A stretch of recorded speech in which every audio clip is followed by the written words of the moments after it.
Saya adalah seorang ibu rumah tangga sekaligus pekerja di salah satu perusahaan swasta. Buat saya tahun-tahun ini bukanlah tahun-tahun yang mudah untuk saya lewati. Saya beserta suami yang tadinya bekerja sebelum pandemik, tapi tahun ini adalah tahun di mana suami saya harus di cut off dari perusahaannya. Itu tepatnya di bulan Maret. Yang tadinya suami saya penghasilannya 3 kali lipat dari penghasilan saya di kantor, ini sama sekali tidak menghasilkan, dan itu dari bulan Maret sampai bulan November. Jadi 9 bulan saya harus prihatin, saya harus kelola keuangan saya dengan baik, dengan gaji saya yang sepertiganya dari gaji dari suami saya yang tadinya dapat lumayan, sekarang jadi cukup memprihatinkan gitu. Tapi akhirnya saya berharap sama Tuhan, saya berdoa sama Tuhan. Waktu saya berdoa, saya nggak ngelihat sesuatu yang terjadi. Saya berdoa lagi, tetap nggak ngelihat sesuatu yang terjadi. Saya coba untuk nggak hilang pengharapan saya,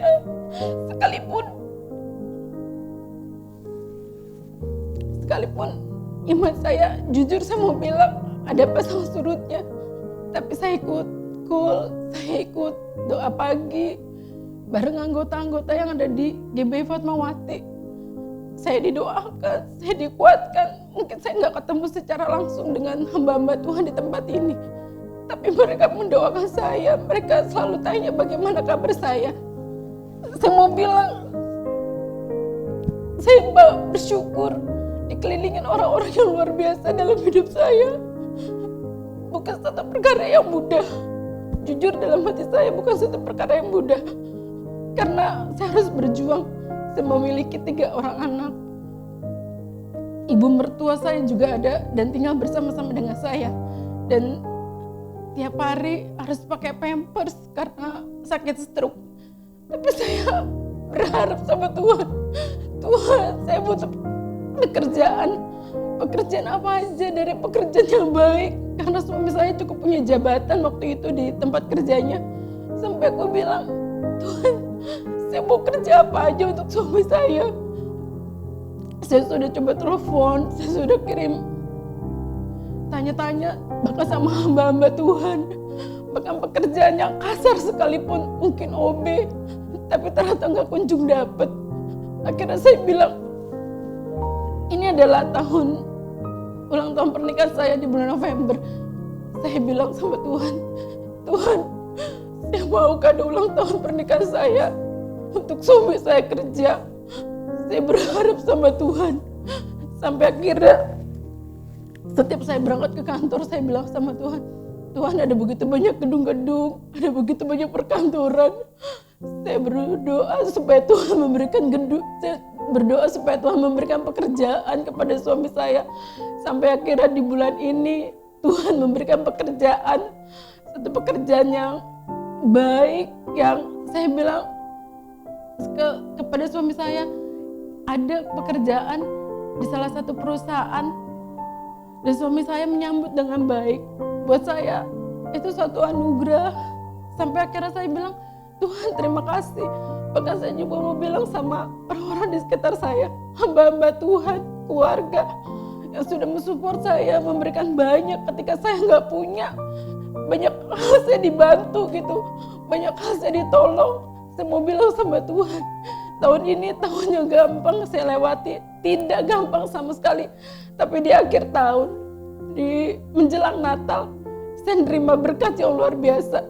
Ketika saya berdoa, ketika saya berseru, Tuhan dengarkan doa saya, Tuhan mendengarkan air mata saya yang jatuh. Dan mulai tanggal 1 Desember ini suami saya boleh kerja, dan hari ini suami saya boleh bekerja dengan baik dan di tempat yang baik, dan Tuhan berikan yang baik untuk suami saya. Terima kasih Tuhan untuk semua yang baik yang Tuhan kerjakan dalam kehidupan saya. Yes, haleluya, puji Tuhan. Shalom saudara, apa kabarnya hari ini? Saya percaya kita semua dalam keadaan yang baik, luar biasa. Kita ada sampai hari ini, semua karena kebaikan Tuhan kita ada sampai hari ini, karena kemurahan Dia. Mari kita siapkan hati kita akan memuji menyembah Dia sebab Dia baik, kasih setianya bahwasannya untuk selamanya. Haleluya. Boleh semua tepuk tangan sama-sama, karena Dia baik, Dia sungguh baik. Haleluya. Mari semua katakan, kita surga. Kita surga bergema, rahi Raja mulia, damai dan sejahtera turun dalam dunia. Bangsa-bangsa bangkitlah dan bersoraklah serta bermaklumkan kabar baik, lahir Kristus terang ajaib. Kita surga bergema, lahir Raja mulia. Boleh kita tepuk tangan sama-sama merayakan kebaikan Dia. Semuanya katakan. Kita surga bergema, lahir Raja mulia, damai dan sejahtera turun dalam dunia. Bangsa-bangsa bangkitlah dan bersoraklah serta bermaklumkan kabar baik, lahir Kristus terang ajaib. Kita surga bergema. Sekali lagi dengan segenap hatimu katakan, bermaklumkan kabar baik, lahir Kristus terang ajaib. Kita surga bergema, lahir Raja mulia. Semua tepuk tangan bersukacita. Mari katakan, hai mari berhimpun dan bersukari. Turun semua, amin, ke Betlehem. Marilah pandang, Tuhan. Semuanya sembah dan puji, sembah dan puji Dia, sembah dan puji Dia, sembah dan puji. Sang sekali lagi, sembah dan puji Dia. Sembah dan puji, katakan sembah dan puji Sang Raja. Boleh tepuk tangan semuanya. Mari lebih lagi katakan, hai mari, hai mari berhimpun dan bersukari. Turun semua, ke Betlehem. Marilah pandang, Tuhan balas surga. Mari dengan segenap hatimu katakan, sembah dan puji Dia, sembah dan puji, sembah. Mari sekali lagi dengan segenap hatimu, sembah dan puji Dia. Sembah dan puji Dia, sembah dan puji Dia, Sang Raja. Katakan sembah, sembah dan puji Sang Raja. Sekali lagi dengan segenap hatimu, sembah, sembah dan puji Sang Raja.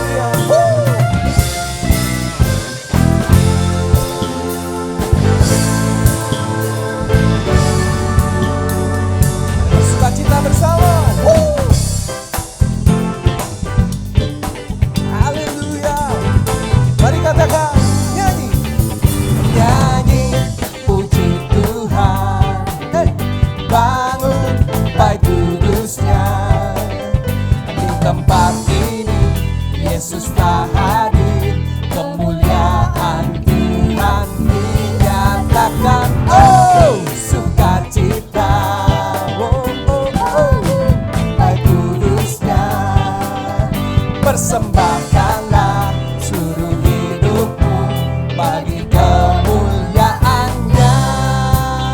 Mari dengan hatimu katakan anugerahnya, anugerahnya bagiku, kasihnya dicurahkan. Sambutlah dia, juru selamat, bersoraklah. Sekali lagi katakan, bersoraklah. Nyanyi, boleh semua yang bertepuk tangan, bangun, haleluya. Di tempat ini Yesus telah hadir. Semua sukacita, bangun, baik kudusnya, persembahkanlah bagi kemuliaan. Katakan, persembahkanlah bagi sekali lagi dengan segenap hatimu, persembahkanlah seluruh hidupmu bagi kemuliaan-Nya.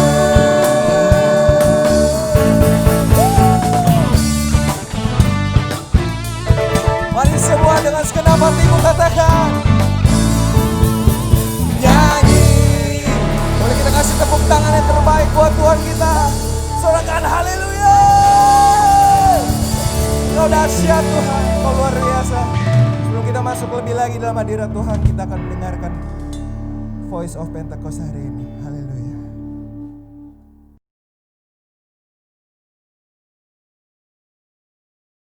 Shalom saudara, di dalam edisi Voice of Pentecost kali ini, saya akan berbicara mengenai apakah mempercayai mujizat itu rasional. Kenapa? Karena sebagian orang Kristen menganggap orang Pentakosta tidak rasional ketika mempercayai mujizat, karunia roh, suara Tuhan, dan juga nubuatan serta hal supernatural lainnya. Mereka menganggap iman yang rasional adalah iman yang tidak bertentangan dengan hukum alam. Apakah benar demikian? Mari kita simak penjelasannya. Untuk itu, kita perlu mengetahui apa itu definisi iman. Saudara, dalam Ibrani 11 ayat yang pertama, iman adalah dasar dari segala sesuatu yang kita harapkan dan bukti dari segala sesuatu yang tidak kita lihat. Dalam ayat ini jelas ada hubungan nyata antara harapan apa yang kita inginkan dalam kehidupan kita, juga penglihatan. Kita ambil contoh, salah satu pahlawan iman di dalam pasal 11 yaitu Yusuf. Yusuf melihat jauh ke depan bahwa umat Israel akan keluar dari Mesir. Dia minta agar tulang-tulangnya dibawa keluar. Padahal saat itu bangsa Israel masih lama berada di tanah Mesir.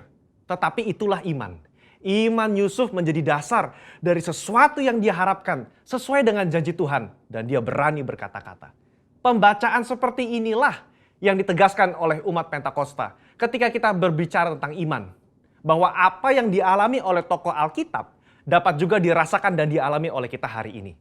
Iman Pentakosta bukan hanya pengakuan kognitif semata, tetapi iman yang dihidupi dari hari ke hari. Kita percaya sepenuhnya bahwa Alkitab diinspirasikan Roh Kudus untuk mengungkapkan isi hati Allah kepada manusia. Saya bacakan di dalam Yohanes 14 ayat yang ke-6. Tuhan Yesus berkata, kata Yesus kepadanya, akulah jalan dan kebenaran dan hidup. Tidak ada seorang pun yang datang kepada Bapa kalau tidak melalui aku. Yesus tidak mengatakan bahwa dia akan menunjukkan kita kebenaran. Tapi Yesus sendiri mengatakan bahwa akulah kebenaran itu sendiri. Jadi jika Yesus adalah kebenaran, maka apa saja yang dikatakan oleh dia adalah benar adanya. Dengan demikian, kita dapat percaya kepada dia yang berjanji. Sesungguhnya barang siapa percaya kepadaku, ia akan melakukan juga pekerjaan-pekerjaan yang aku lakukan. Bahkan pekerjaan-pekerjaan yang lebih besar daripada itu. Sebab aku pergi kepada Bapa. Berarti, kalau iman kita kepada Allah yang sanggup berbuat mujizat di Alkitab, kita juga berperilaku dan bertindak bahwa Allah sanggup berbuat mujizat di zaman now. Nah, hal inilah yang kadang menjadi kendala bagi sebagian orang Kristen. Bagi mereka, iman yang rasional adalah iman percaya yang tidak bertentangan dengan hukum alam. Kalau ada mujizat atau hal supernatural terjadi, mereka beranggapan berarti Allah sedang melawan hukum alam yang dibuatnya sendiri. Pemahaman ini dikenal dengan teori deisme. Menurut Dallas Willard, ada dua jenis penganut teori deisme. Deisme asli dan deisme Alkitab. Penganut deisme Alkitab adalah mereka yang mengakui mujizat terjadi di zaman Alkitab, tetapi meragukan bahwa Allah masih bertindak dan berbicara dengan pola yang sama sekarang seperti di Alkitab.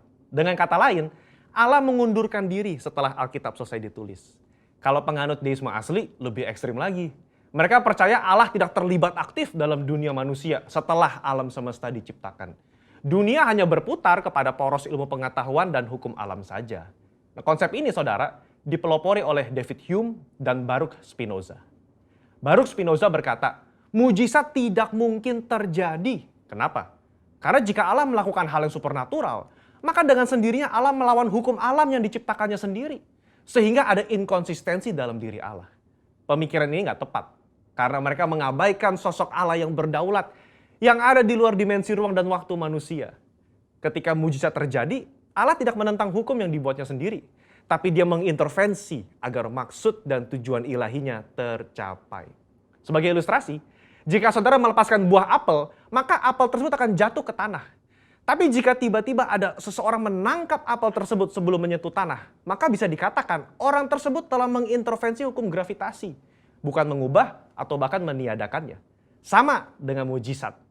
Allah tidak mengubah atau menentang hukum yang dia ciptakan sendiri. Dia hanya mengintervensi agar maksud dan tujuan ilahinya tercapai. Orang percaya harus hati-hati terhadap paham deisme ini. Karena kalau tidak, ini akan mempengaruhi cara kita melihat dan menafsir fenomena ilahi. Orang yang percaya kepada paham deisme akan selalu menolak klaim mujizat dan hal supernatural lainnya. Meskipun bukti-bukti di lapangan berbicara sebaliknya. Mungkin saudara pernah mendengar argumen dari 1 Korintus 13 ayat 8 dan 10. Saya bacakan. Kasih tidak berkesudahan, nubuat akan berakhir, bahasa roh akan berhenti, pengetahuan akan lenyap. Tetapi jika yang sempurna tiba, maka yang tidak sempurna itu akan lenyap. Karunia nubuatan, suara Tuhan, bahasa roh, dan mujizat seharusnya sudah lenyap sekarang. Kenapa? Karena yang sempurna sudah tiba. Mereka berpikir yang sempurna itu adalah ketika Alkitab selesai ditulis. Padahal kalau dilihat dari konteks tulisan Paulus secara menyeluruh, banyak teolog dan gereja mengafirmasi bahwa yang dimaksud dengan sempurna itu adalah kedatangan Yesus kali yang kedua untuk menjemput umatnya. Ketika kita sudah berada di sorga, nubuat sudah tidak perlu, mujizat sudah tidak perlu, karena kita sudah berjumpa dengan Yesus. Saudara, kalau saya boleh rangkum, maka mempercayai mujizat adalah ekspresi dari iman yang rasional. Iman yang rasional itu melibatkan logika, otoritas firman, dan pengalaman rohani. Apa yang Roh Kudus katakan kepada saudara lewat firman-Nya, itulah yang kita hidupi dan perkatakan. Kalau Yesus yang kita sembah memberikan begitu banyak contoh dalam pelayanannya dengan mujizat, mari kita melayani dengan semangat dan percaya bahwa Roh Kudus-Nya akan meneguhkan pelayanan kita semua dengan tanda dan mujizat. Haleluya. Saudara, untuk penjelasan lebih lengkapnya dari tim teologi kami, jangan lupa buka link yang ada di atas atau scan QR Code yang tersedia. Tuhan Yesus memberkati. Amin.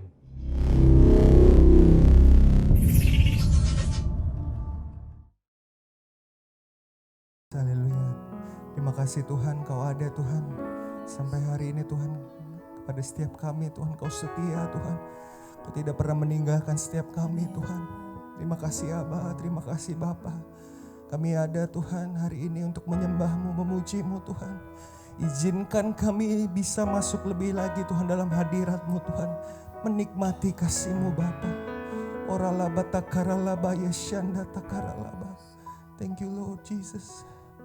Thank you Lord Abba. Oralaba yaralaba lalaba. Betapa dahsyat Engkau Tuhan, pencipta segala yang ada, dulu sekarang sampai selamanya. Hanya Engkau Tuhan. selami pikiranmu. Amin Tuhan. Tak terukur panjang setiamu, dulu sekarang sampai selamanya. Hanya Engkau Tuhan, ku sembah Engkau Yesus, hanya Engkau Allah di hidupku. Tiada yang lain Tuhan. Tiada yang lain, hanya Kau, hanya Engkau Tuhan. Selamanya Kau tetap Allah, walau dunia semua berpecah, tak tergoyahkan, Kau tetap Allah. Mari dengan segenap hatimu lebih lagi. Mari menyembah Dia. Katakan betapa dahsyat. Betapa dahsyat Engkau Tuhan, pencipta segala yang ada, dulu sekarang sampai selamanya. Hanya Engkau Tuhan, Selami tak terselami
Kami berdiri dengan segenap hatimu, dengan segenap jiwamu.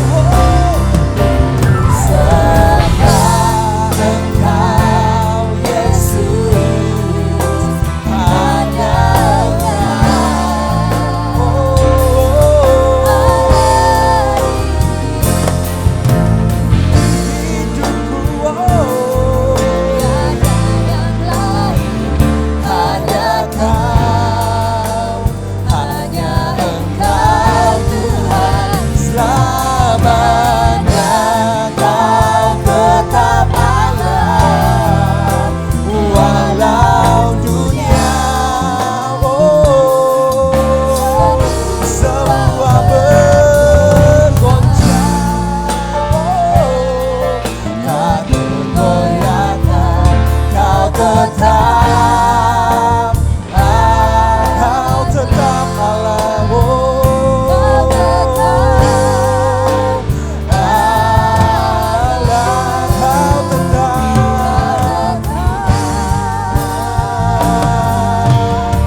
Kau yang merindukan dia, kau yang merindukan dia, oh Jesus. Mari sembah Tuhan kita, rindukan dia lebih dari hari-hari yang lalu.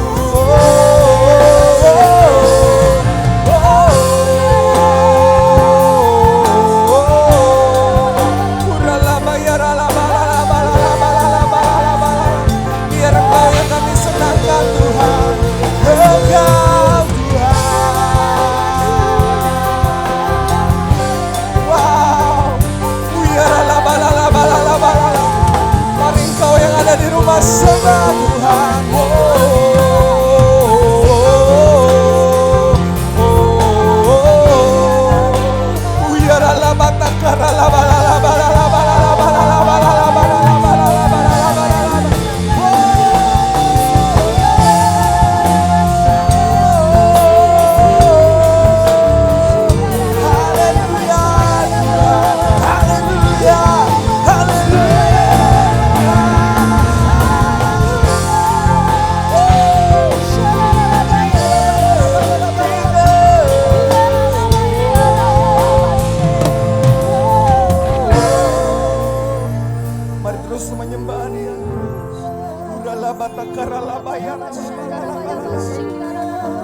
Biar bukan sekedar rutinitas biasa kami menyembah-Mu Bapa, tapi lebih dari segalanya kami butuh Engkau Yesus. Mari lawat setiap anak-anak-Mu Tuhan, mari jamah kami.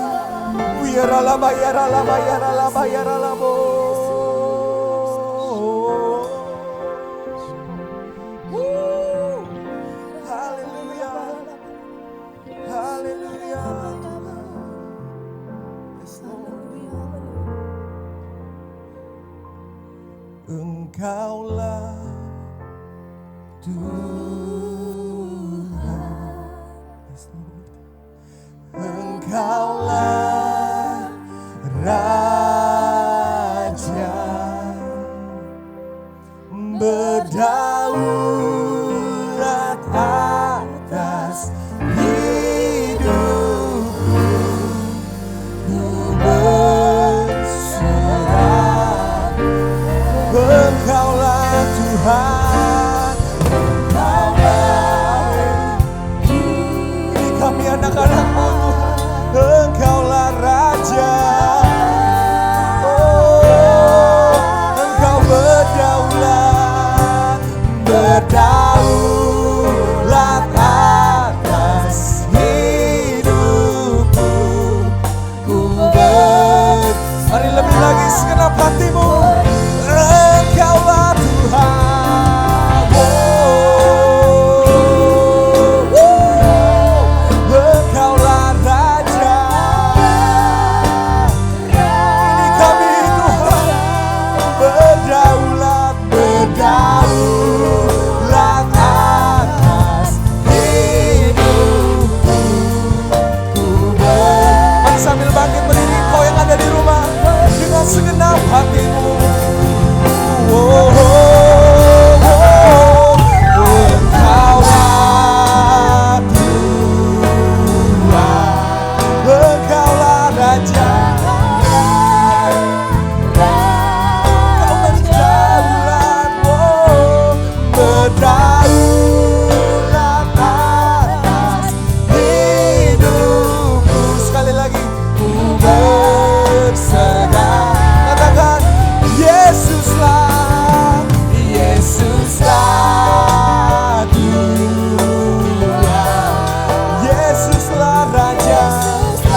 kasih Bapa, Kau ada Tuhan.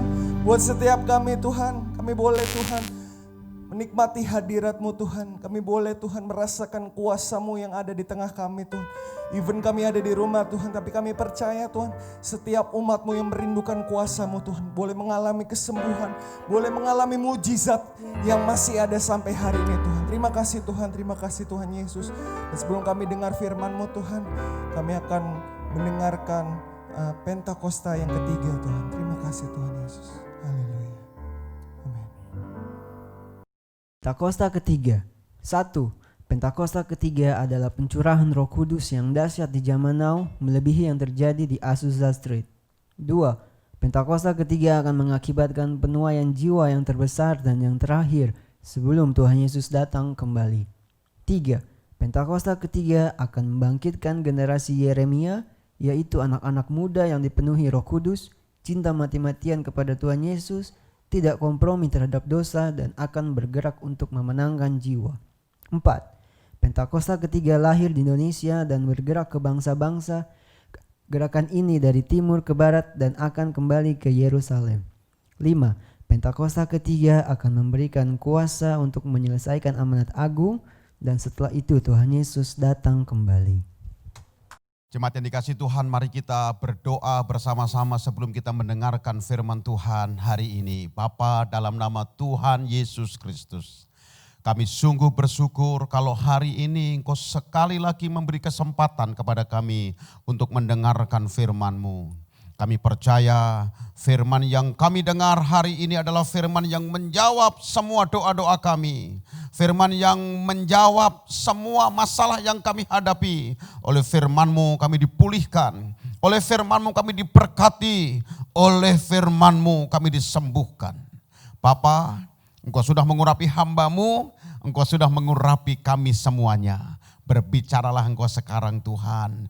Dalam nama Tuhan Yesus Kristus kami berdoa. Haleluya. Sama-sama katakan amin. Puji Tuhan. Haleluya. Shalom. Jemaat yang dikasihi Tuhan, gak terasa ya, kita sudah ada di penghujung 2020. Apa yang kau alami hari-hari ini? Apa yang kau nikmati sepanjang tahun 2020? Ada yang sudah tengok istrinya, tengok suaminya, sambil berkata dalam hati, Yesus dahsyat. Sebab apa? Sebab selama tahun 2020, penyertaan Tuhan semakin nyata dalam kehidupan kita. Katakan amin. Wow, dahsyat, dahsyat, dahsyat. Dan selama penantian doa-doamu, ini mungkin hari ini Tuhan akan jawab engkau. Hari ini Tuhan akan memberi jalan keluar atas masalah yang kau hadapi. Seberat apa yang kau alami hari-hari ini? Ada satu tokoh yang keren banget. Ada satu tokoh yang luar biasa. Mengalami masa-masa himpitan yang sangat berat. Tapi lihat apa yang tokoh ini lakukan. 1 Samuel pasal yang ke-30 ayat yang pertama mulai. 1 Samuel pasal yang ke-30 ayat yang pertama mulai. Alkitab saya memberi judul perikop Siklak terbakar, pembalasan Daud kepada orang Amalek. Ayat pertama, simak dengan baik. Ketika Daud serta orang-orangnya sampai ke Siklak pada hari yang ketiga, orang Amalek telah menyerbu tanah Negeb dan Siklak. Siklak telah dikalahkan oleh mereka dan dibakar habis. Ayat 2, perempuan-perempuan dan semua yang ada di sana, tua dan muda, telah ditawan mereka dengan tidak membunuh seorang pun. Mereka menggiring sekaliannya, kemudian meneruskan perjalanannya. Ayat 3, ketika Daud dan orang-orangnya sampai ke kota itu, tampaklah kota itu terbakar habis dan istri mereka serta anak mereka yang laki-laki dan perempuan telah ditawan. Lalu, ayat 4, lalu menangislah Daud dan rakyat yang bersama-sama dengan dia itu dengan nyaring, sampai mereka tidak kuat lagi menangis. Jemaat yang dikasihi Tuhan, Siklak itu adalah satu kota yang sangat penting buat Daud. Kenapa? Karena semua milik yang sangat berharga milik Daud, semua ada di Siklak. Siklak ya, bukan saklek, itu beda ya. Siklak ini semua yang dimiliki oleh Daud, harta kesayangannya, semua ada di Siklak.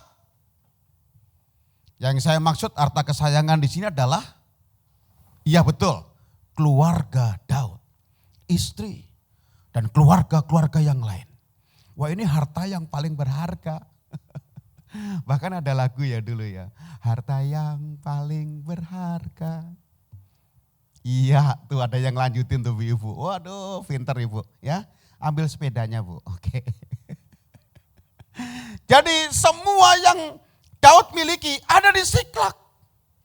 Dia tinggalkan kota Siklak untuk beberapa hari. Pada hari ketiga, Daud dan orang-orang yang mengiringi Daud kembali ke Siklak. Dan betapa terkejutnya Daud dan orang-orang itu. Karena Siklak terbakar habis oleh orang-orang Amalek. Ternyata ini Amalek ini dari dulu ya adalah seperti penghambat orang-orang Israel. Ternyata dari sejak keluar bangsa Israel dari Mesir, Amalek ini penghambat. Nah mungkin hari-hari ini engkau sedang menghadapi Amalek itu. Ya, orang Amalek membakar semua kota Siklak. Dan ketika Daud dan orang-orang yang sampai ke sana, mereka sangat terkejut. Bahkan lebih terkejut lagi ketika istri-istri mereka serta anak laki-laki, anak perempuan mereka dibawa oleh orang-orang Amalek. Kemana? Gak tahu. Gak ada yang ngerti kemana mereka pergi. Kemana orang-orang Amalek itu membawa orang-orangnya Daud. Wah, yang tadinya orang-orang Daud ini mendukung Daud, begitu dia lihat kenyataan, Siklak terbakar, keluarganya ditawan, mereka berbalik memusuhi Daud. Wah, ngeri banget ini. Ngeri. Lihat kalimat selanjutnya. Ayat yang ke-5. Juga kedua istri Daud ditawan, yakni Ahinoam, perempuan Israel, dan Abigail, bekas istri Nabal, orang Karmel itu. Dan Daud sangat terjepit. Karena rakyat mengatakan hendak melempari dia dengan batu. Seluruh rakyat itu telah pedih hati. Masing-masing karena anaknya laki-laki dan perempuan. Masing-masing karena anaknya laki-laki dan perempuan. Jadi kalau pakai bahasa sehari-hari itu gini. Yang tadinya sama-sama mendukung Daud, tiba-tiba lihat kenyataan yang sangat menyedihkan. Mereka mulai ambil batu nih. Dan mulai berkata kepada Daud, ini gara-gara kamu Daud. Maka anakku yang laki-laki dan perempuan, istriku ditawan oleh orang-orang Amalek. Dan itu tidak 1-2 orang loh Bapak Ibu. Semua orang yang menyertai Daud hendak melempari Daud dengan batu. Makanya Alkitab tadi menulis, Daud sangat terjepit. Masa-masa sekarang ini dengar baik, di akhir tahun 2020, mungkin kau masih mengalami hal ini. Sangat terjepit. Apa yang kau lakukan? Apakah ini akan mengganggu nanti ketika engkau masuk tahun di 2021? Apa yang Daud lakukan ketika dia sangat terjepit? Orang-orang yang tadi mendukung Daud, tiba-tiba mereka ambil batu dan mulai hendak melempari Daud mungkin sambil teriak-teriak. Gara-gara kamu ya Daud, gara-gara kamu ya. Jadi semua kami mengalami penderitaan. Dalam keadaan seperti itu, Daud tidak membela diri. Walaupun bisa. Daud bisa saja berkata, sorry ya, ini bukan gara-gara saya. Saya pun terkena nih dampaknya dari Siklak yang terbakar. Jadi kita sama-sama menderita. Daud tidak membela diri di tengah-tengah keadaan seperti yang Daud alami hari itu. Keren banget. Ini yang Daud lakukan. Kalimat selanjutnya dari ayat 6. Tetapi, ayo sama-sama bersuara. Tetapi Daud menguatkan kepercayaannya kepada siapa? Kepada Tuhan Allahnya. Haleluya. Jadi ini yang dilakukan oleh Daud. Menguatkan kepercayaannya kepada Tuhan Allahnya. Haleluya. Dia tidak menyalahkan orang lain.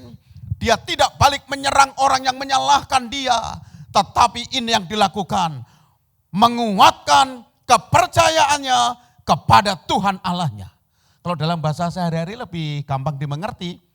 Kalimat menguatkan kepercayaannya adalah gini. Daud menenangkan dirinya di hadapan Tuhan. Menenangkan dirinya. Keren ya?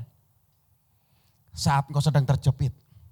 Orang-orang di sekitarmu sampai hari ini mungkin tidak mendukungmu untuk bisa bangkit lagi. Ini yang harus kau lakukan. Menenangkan dirimu di hadapan Tuhan. Contohnya gimana? Kalau kau sedang mengalami tekanan. Kalau saya sedang mengalami satu ketakutan, tekanan yang kuat. Saya berusaha menenangkan diri saya. Sambil berkata, Hari tenang. Tenang Hari. Ya. Kalau namamu Andre, bilang Andre tenang. Ya. Kalau namamu Budi, Budi tenang. Tenang. Ngomong sama diri sendiri. Sebab ketika engkau sudah mulai tenang, Alkitab berkata, engkau bisa berdoa.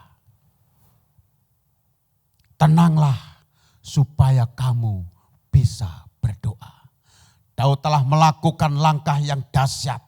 Daud telah melakukan tindakan yang luar biasa. Dia menenangkan dirinya di hadapan Tuhan Allahnya. Dia enggak panik. Dia tidak ikut-ikutan tertular panik oleh orang-orang di sekitarnya. Walaupun dia sangat terjepit.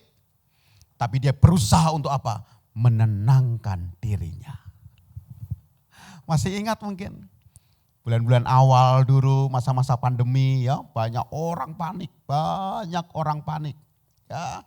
Tapi orang-orang yang tenang adalah orang-orang yang memiliki kemenangan. Kalau sampai hari ini di akhir tahun 2020 ini kau masih panik, engkau ketinggalan zaman. Ya, engkau terlindas oleh orang-orang yang kuat. Sampai hari ini kau masih merenung, meratapi nasib, meratapi keadaan. Engkau tidak tahu apa yang dilakukan oleh Elia di Sungai Kerit. Masih ingat? Ketika keritnya kering, 3,5 tahun dia di situ, makan dikirim oleh Tuhan lewat burung gagak. 2 kali sehari minum dari air sungai itu. Tiba-tiba apa yang menjadi kehidupan Elia kering. Apakah Elia meratapi keadaan itu? Apakah Elia berdiri di pinggir kali, di pinggir Sungai Kerit itu, lalu dia nangis-nangis dan dia nyalain Tuhan, nyalain keadaan? Tidak. Tapi Elia menatap ke atas sambil dia berkata, siap untuk menerima berkat selanjutnya. Orang-orang yang tenang adalah orang-orang yang bisa berdoa. Dan Alkitab menulis, hanya dekat Allah saja aku tenang. Daud melakukan hal yang dahsyat hari ini. Menenangkan dirinya di hadapan Tuhan. Kalau banyak orang marah, sering marah-marah terus gitu ya. Engkau pasti akan berbuat sesuatu yang lebih mencelakakan dirimu. Apalagi kalau ambil keputusan di saat engkau sedang marah, keputusanmu pasti yang terburuk. Tenang, tenang, menenangkan dirimu. Ya, makanya ketika dia tenang, Daud tenang, dia bisa ambil solusi. Nih, yang kedua. Di tengah-tengah Daud mengalami masa sangat terjepit. Yang kedua, ayat 7. Lalu Daud memberi perintah kepada Imam Abiatar bin Ahimelech. Kalau dia tenang, ngasih perintahnya pasti lembut. Enggak bentak-bentak. Sebab dia setelah menang atas dirinya. Dia bisa menguasai dirinya. Maka dia berkata kepada Imam Abiatar, bawalah efod itu kepadaku. Maka Abiatar membawa efod itu kepada Daud. Nah, ini menarik. Ketika dia minta efod, apa efod? Hah? Ya, betul. Baju yang biasa dipakai oleh imam, ya. Dan ketika imam memakai baju efod ini, dia berdoa. Tapi uniknya begini, orang yang pakai baju efod ini tidak sembarangan. Dan baju efod ini tidak dipakai hari-hari, tapi dipakai saat-saat tertentu dalam masa-masa genting. Harus ambil keputusan. Ketika Daud menenangkan dirinya, yang kedua, Tuhan kasih jalan keluar yang terbaik. Dia ambil efod itu, dia kenakan. Jadi dia ambil posisi yang terbaik untuk bisa ngobrol kepada Tuhan di masa-masa yang sangat genting. Ini fungsi baju efod. Karena Tuhan bisa memberi keputusan yang terbaik. Karena orang yang pakai baju efod ini bukan sembarangan orang. Orang yang boleh pakai baju efod ini adalah bukan orang biasa, tapi orang-orang yang punya hubungan dekat dengan Tuhan. Makanya Daud memberanikan diri ngomong sama imam tadi, berikan efod itu kepadaku. Jadi yang kedua, yang pertama engkau menenangkan diri, yang kedua kenakan efodmu. Kalimat selanjutnya, ayat 8. Kemudian bertanyalah Daud kepada Tuhan. Ini setelah pakai baju efod tadi ya. Bertanyalah Daud kepada Tuhan. Katanya, haruskah aku mengejar gerombolan itu? Akan dapatkah mereka kususul? Dan Tuhan berfirman kepadanya. Kepada siapa? Kepada Daud. Siapa Daud? Orang yang sedang mengalami masalah yang sangat terjepit tadi. Yang menenangkan dirinya dan mengenakan efod. Tuhan berkata, kejarlah, sebab sesungguhnya engkau akan dapat menyusul mereka dan melepaskan para tawanan. Haleluya. Ini Tuhan yang bicara. Kalau Tuhan yang bicara, Tuhan yang memerintahkan, pasti terjadi. Jemaat yang dikasihi Tuhan, kenakan efodmu. Karena ketika engkau mengenakan efod, artinya engkau sedang berbicara kepada Tuhan dengan sangat khusus. Ini genting Tuhan, ini sudah gak bisa ditunda lagi Tuhan. Aku mau Tuhan berbicara kepadaku hari ini. Ini orang yang mengenakan efod itu. Dan Tuhan berkata, kejar, engkau akan bisa membebaskan tawanan itu. Lalu Tuhan bisa menunjukkan lewat sesuatu yang sangat sederhana. Simple. Kadang-kadang kita mikir yang jelimet. Tahu nggak jelimet? Kadang-kadang kita mikir yang rumit-rumit. Enggak loh. Tuhan melakukan mujizatnya lewat perkara-perkara yang gampang.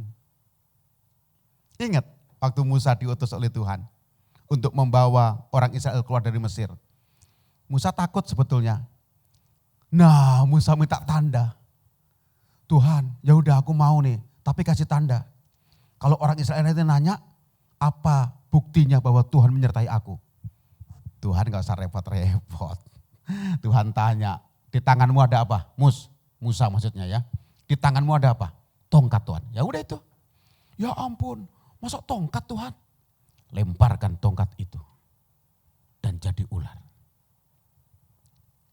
Puas Musa dengan tanda itu? Enggak. Nah kadang-kadang gitu tuh. Kita dikasih berkat gitu ya.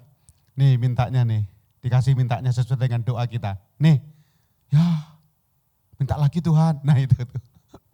Puji Tuhan. Yesus yang kita sembah, yang kita puji ini sabar banget. Ya. Dan Musa minta tanda kedua, Tuhan berikan. Lanjut ya, masih perkara yang sederhana. Waktu mereka keluar dari Mesir 3 hari, orang-orang Israel itu jalan di tengah padang gurun. Mereka nggak dapat air selama 3 hari. Begitu ketemu air, mereka berebut, ternyata airnya pahit. Ngomel lagi. Orang-orang Israel berseru-seru kepada Musa. Ya, Musa, gak ada air. Musa ngobrol sama yang punya air itu. Tuhan gimana nih? Lemparkan kayu. Sederhana kan? Dan hari ini, perhatikan baik. Ketika Daud mengenakan efod, dia berdoa di masa-masa genting. Tuhan menunjukkan jalan. Dan Tuhan memberikan satu tanda yang luar biasa.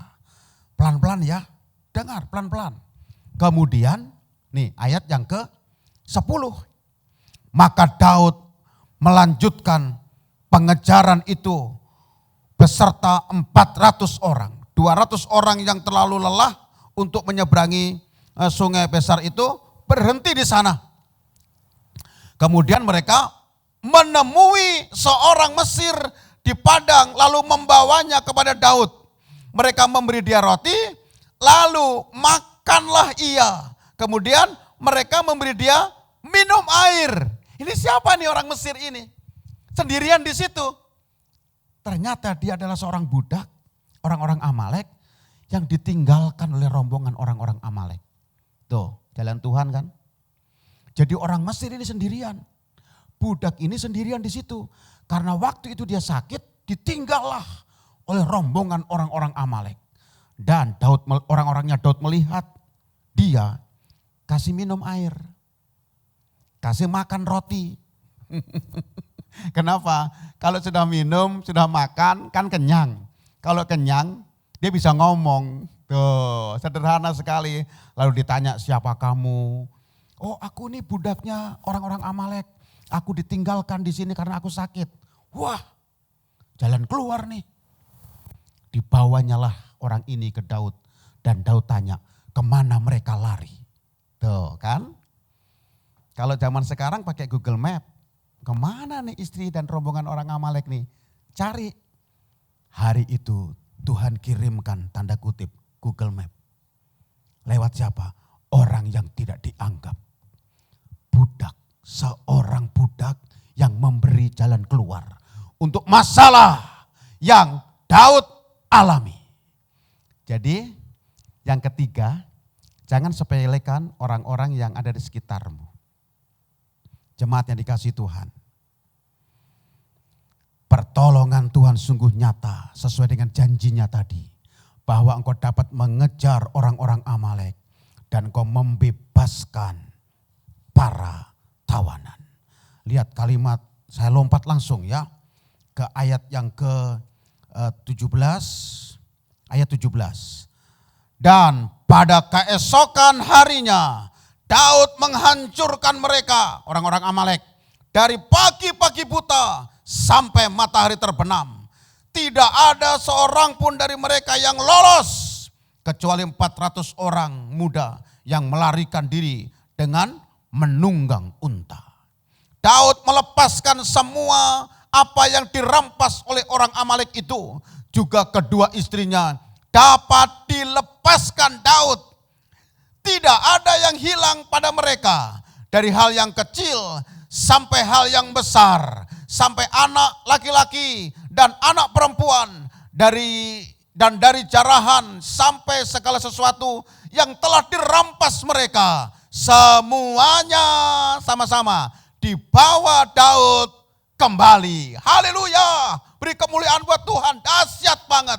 Karena apa yang dijanjikan oleh Tuhan, itu yang dikerjakannya. Jemaat yang dikasihi Tuhan, akhir tahun. Minggu ini, beberapa hari lagi kita masuk tahun baru. Kalau engkau masih dalam keadaan yang sangat terjepit. 3 hal Tuhan ingatkan kepada kita. tenangkan dirimu. Ketika engkau tenang, engkau bisa berdoa. Ketika engkau tenang, engkau bisa ambil keputusan yang terbaik. Dan yang kedua, kenakan efodmu. Efod ini adalah baju yang dikenakan oleh imam. Untuk apa? Berdoa di masa-masa yang sangat genting. Karena lewat pengenaan efod ini, Tuhan berbicara sungguh-sungguh kepada orang tersebut. Dan baju efod tidak bisa dikenakan oleh sembarang orang. Hanya orang-orang yang punya hubungan khusus dengan dia.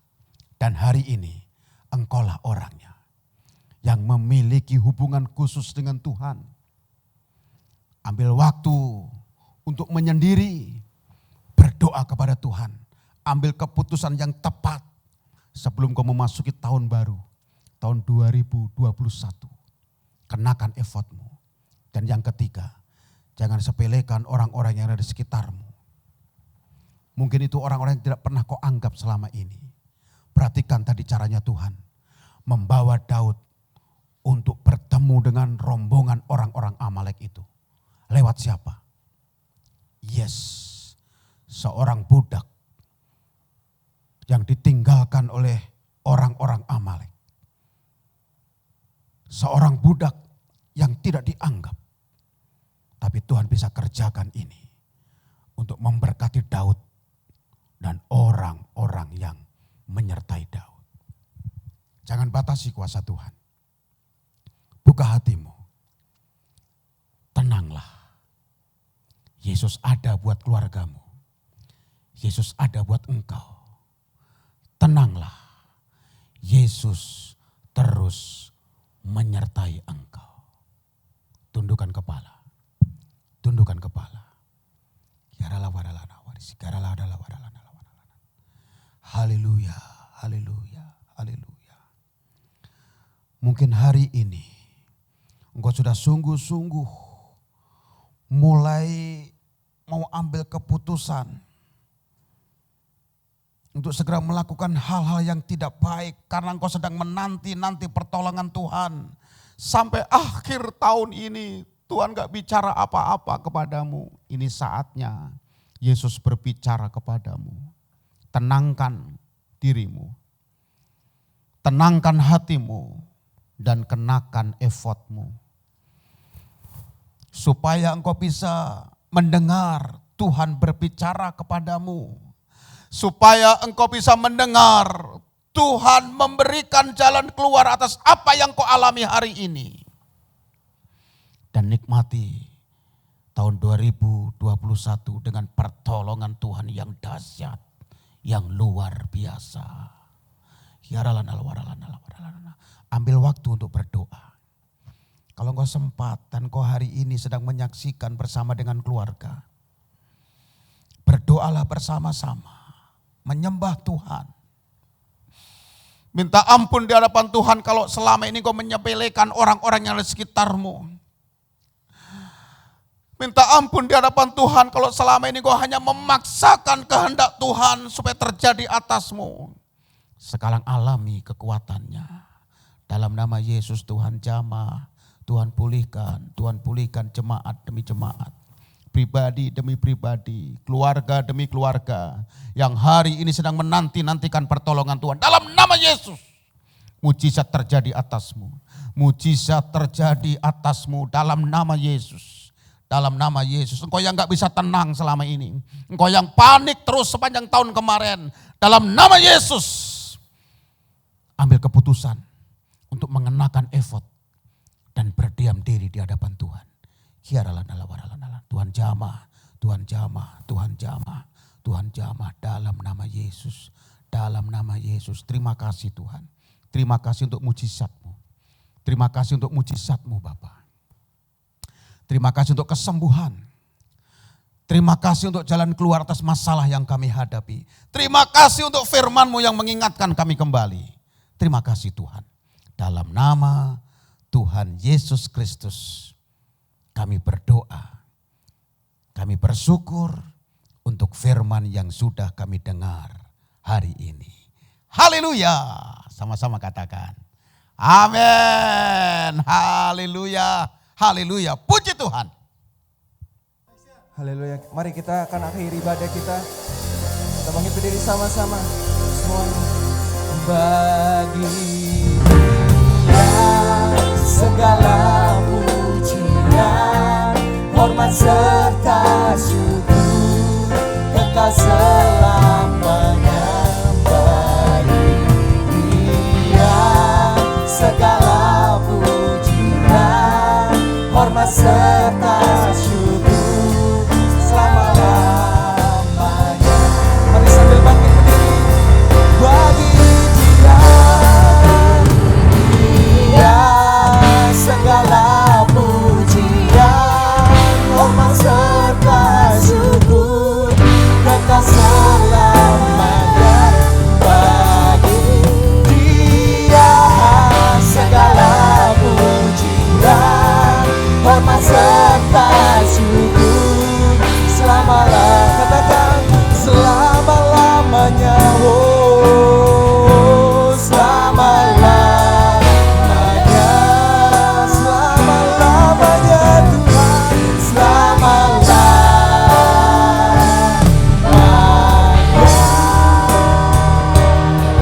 Mari berikan sorak-sorai yang terbaik buat Allah kita.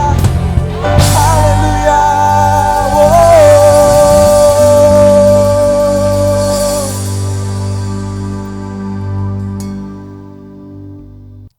Jemaat yang Tuhan kasihi, sekarang arahkan hatimu kepadanya, angkat tanganmu di hadapan Tuhan, percayalah di mana Tuhan menempatkan engkau, di situ engkau menikmati berkat-berkat Tuhan. Di mana Tuhan menempatkan hidupmu, di situ engkau menjadi berkat. Sekarang terimalah berkat-berkat dari Bapa di surga, kasih sayang dari Tuhan Yesus Kristus, serta penghiburan dari Roh Kudus menyertai kita semua mulai hari ini sampai selama-lamanya. Haleluya. Sama-sama katakan amin. Puji Tuhan, Tuhan Yesus memberkati.